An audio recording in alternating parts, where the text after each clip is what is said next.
ভিডিওর থাম্বনেল ও ইন্ট্রোটা দেখে তোমরা আশা করি বুঝতে পেরেছো। আজকে আমরা নতুন জার্নি শুরু করছি। জার্নিটা হচ্ছে বেনারসে। ইয়েস, দ্বাদশ লিঙ্গের অন্যতম বেনারস, কাশী বিশ্বনাথ। তো আমরা সেই জার্নি শুরু করছি এখন হাওড়া স্টেশন থেকে। হাওড়া স্টেশনের সামনেই আমি এখন আছি। ট্রেন এখনও দেয়নি। আমাদের যাত্রা শুরু হবে 13009 দুন এক্সপ্রেসে। দুন এক্সপ্রেসে এখনও টাইম হচ্ছে 8:20। এখনও ট্রেন দেয়নি। ট্রেনটা দিলে তারপরে আমরা ভেতরে ঢুকবো।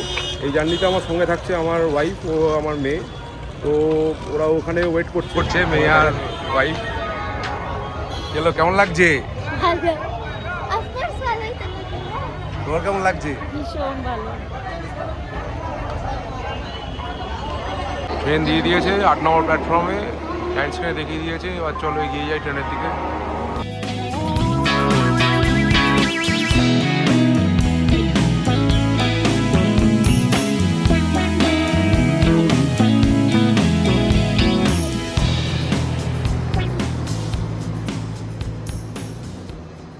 সময় এখন 8:25 আর ট্রেন কিন্তু নির্ধারিত সময় হাওড়া স্টেশন থেকে ছেড়ে দিয়েছে।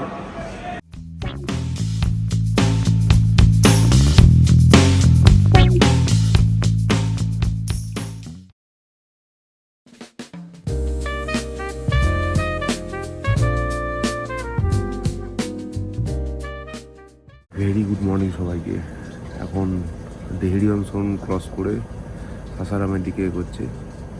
মন্তেখানে দাঁড়িয়ে আছে, জানি না এখনও পর্যন্ত ট্রেন লেটে চলছে 40 মিনিট। দেখা যাক সেটা কতটা কভার করতে পারে পৌঁছানো অবধি। ট্রেন থেকে ঠিক সৌন্দর্যটা এরকমই। সামনে নমঘাট স্টেশন।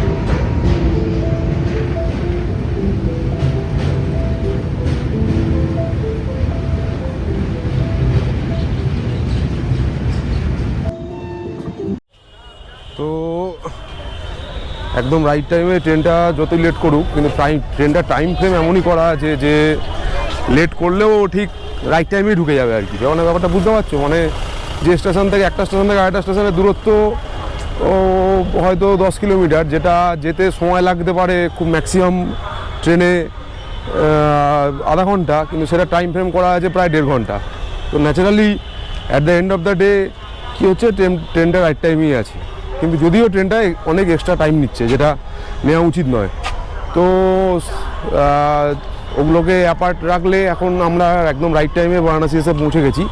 তো এখান থেকে আমাদের হোটেল করা আছে। হোটেলে হচ্ছে আমাদের গির্জাঘর মোড়ে, গির্জাঘর চক যে ওটা আছে, ওটা এখানে আমাদের হোটেল করা আছে, হোটেল সিলভা ইন। তো সেদিকে যাওয়ার জন্য আমরা একটা গাড়ি টাড়ি কিছু একটা খুঁজবো, গাড়ি টাড়ি কিছু একটা দেখছি, সেটাতে করে তারপরে ওখানে পৌঁছাবো।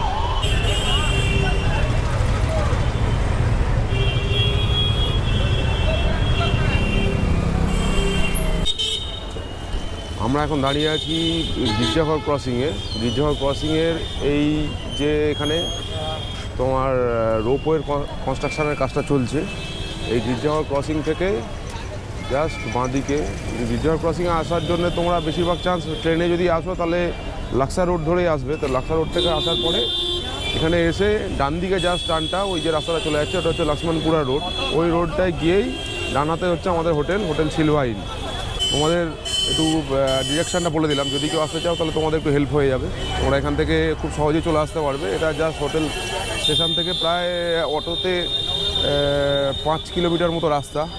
আর তারপরে একটুখানি তোমাদের হাঁটতেই হবে, যেহেতু এই রোপওয়ে কনস্ট্রাকশনটা চলছে। তো সেই জন্যে এখানটা নো এন্ট্রি করে রেখেছে। তো এখান থেকে এইটুকু একটু হাঁটতে হবে, প্রায় 500-600 মিটার মতো একটু হাঁটতে হবে।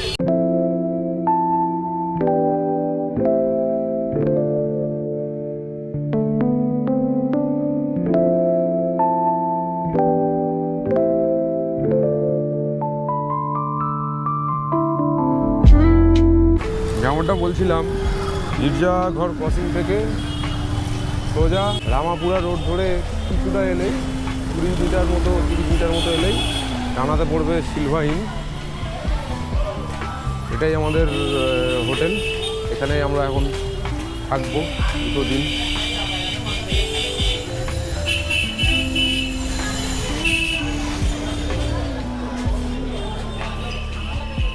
যেমন তোমরা দেখতে পাচ্ছ, হোটেলে লিফট ফেসিলিটি আছে, যে কারণে তোমাদের সঙ্গে যদি কোনো বয়স্ক মানুষ থাকে তো তারাও খুব আরামে এসে এখানে থাকতে পারবে, কোনো অসুবিধা হবে না।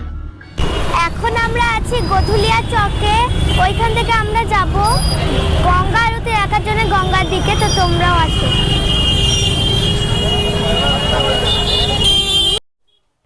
এখন এই জায়গাটায় যা ভিড়, অনেক ভিড়ে এখন এই সময়, খুব ভিড়, ওই যে অনেক ভিড় এখন।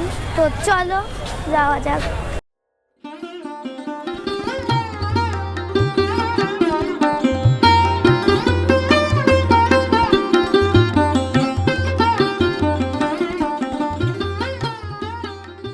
যদিও ঘড়ির কাঁটা বলছে এখন সময় মাত্র 4:05, আর আরতি শুরু হতে প্রায় 2 ঘন্টার মতো দেরি, তাও কিন্তু ধসাসমেত ঘাটে অলরেডি লোকজন নিজের পছন্দের জায়গাটা বেছে নেওয়ার যে সুযোগ সেটা ছাড়তে চাইছে না, অলরেডি বসা শুরু করে দিচ্ছে তারা।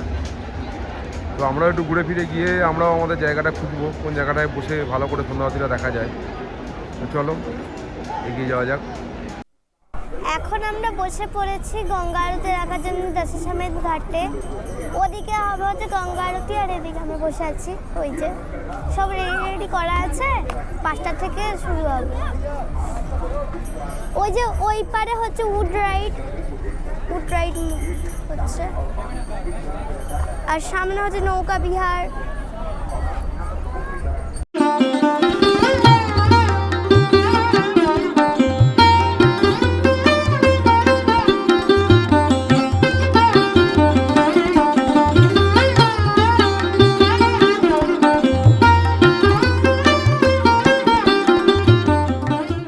অবশেষে বহু যুদ্ধ শেষ করে এই কাশি চাট ভান্ডারের টমেটো চাটটা হাতে পেয়েছি।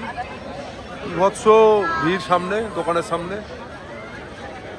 অনেক যুদ্ধ করে অনেকক্ষণ ধরে তারপরে পেয়েছি। তো রিভিউটা শোনো আমার মেয়ের কেমন লাগছে।